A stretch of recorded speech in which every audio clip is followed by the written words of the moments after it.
কুমাৰী দেৱী। মই এটি কবিতা আবৃত্তি কৰিবলৈ ওলাইছোঁ। ভুললৈ ক্ষমা কৰিব। কবিতাৰ নাম হ'ল অসম আমাৰ ৰূপহী। কবিজনৰ নাম হ'ল ডক্টৰ ভূপেন হাজৰিকা।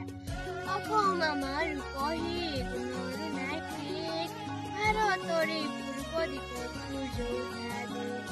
সুখী জীৱন বিচাৰিলেও অলেখ দিব ৰাতি, অসম দেশৰ দৰে নেপাওঁ তোমাৰ ৰখাৰ মাটি।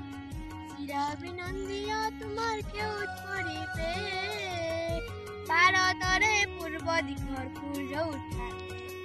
বহাগতেই আমাৰ আই মহুৰা হৈ ঘূৰে, মাঘৰ সোণৰ হাতেৰে লখিমীয়া ধৰে। শৰণ নিশা তৰাৰে সজাই আই ৰেখে, ভাৰতৰে পূৰ্ব দিশৰ সূৰ্য উঠা দেশ।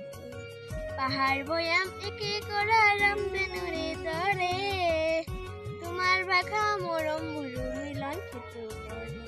লোহিতৰে বহল প্ৰাৰক প্ৰণিপাত কৰোঁ, জন্ম ললো ইয়াতে